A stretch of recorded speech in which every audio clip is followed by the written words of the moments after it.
crois qu'il faut commencer par rappeler d'où vient l'Union européenne.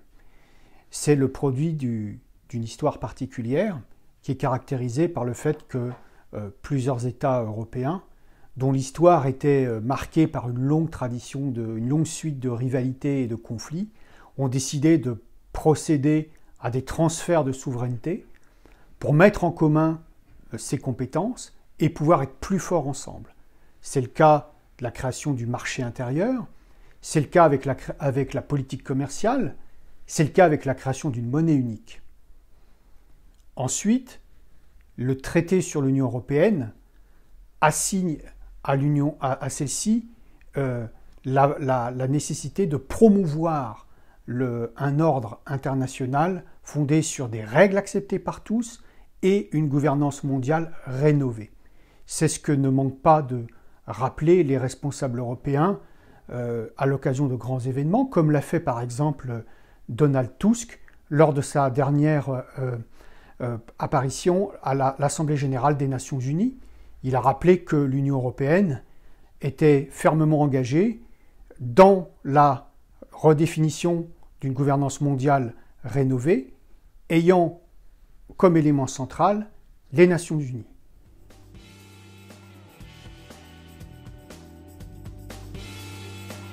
Le contexte international connaît des bouleversements importants, dont l'un des plus notables est le retrait américain de sa fonction de puissance tutélaire de l'ordre libéral international. Et là, ce qu'on appelle la crise du multilatéralisme en est l'un des aspects. Et dans ce contexte, effectivement, l'Union européenne apparaît comme l'un des acteurs qui aurait le plus à perdre de cette redéfinition des cadres de dialogue et de coopération.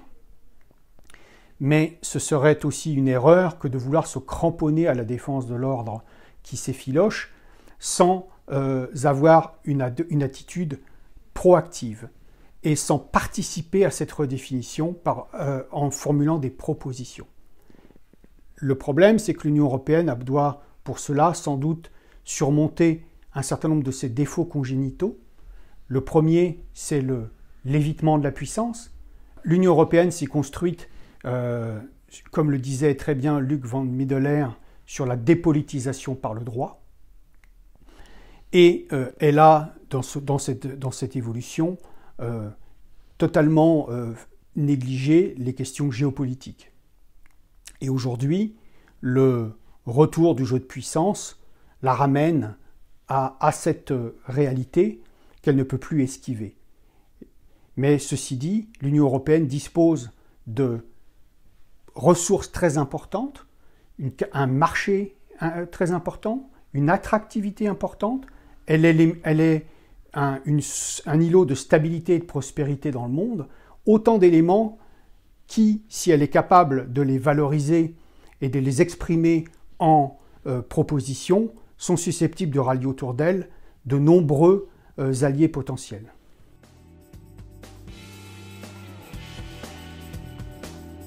Eh bien, je dirais qu'un ordre international fondé sur des règles acceptées par tous n'est possible qu'à partir du moment où une puissance, ou tout au moins un groupe de puissances, prend ses responsabilités pour en assurer la gestion. Et le vide laissé en partie par le retrait américain impose à l'Union européenne de combler seule ou en partenariat avec un certain nombre d'acteurs qu'elle aura su mobiliser autour d'elle. Pour cela, il faut participer à la fourniture d'un certain nombre de biens communs que les États-Unis assuraient pour l'essentiel. Par exemple, contribuer à la liberté de navigation sur les mers, la lutte contre la piraterie. Mais il y a aussi un certain nombre de chantiers ouverts sur lesquels l'Union européenne est attendue. Alors il y a le dossier commercial. Bien entendu, l'Union européenne doit, fidèle à ses valeurs, contribuer par des propositions et le rassemblement d'un certain nombre d'acteurs internationaux, notamment la Chine, à la réforme de l'Organisation mondiale du commerce.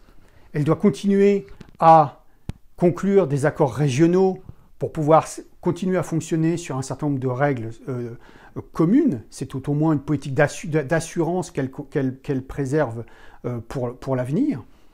Ensuite, elle doit contribuer à la défense de l'environnement à travers l'accord sur le climat, mais aussi la défense de la biodiversité, la lutte contre la pollution sur les mers, etc.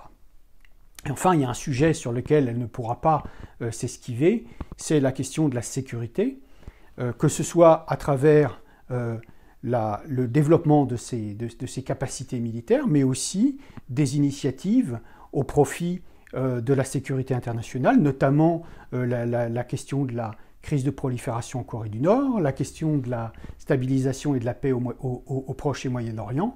Les dossiers sont nombreux et c'est là-dessus qu'elle sera jugée.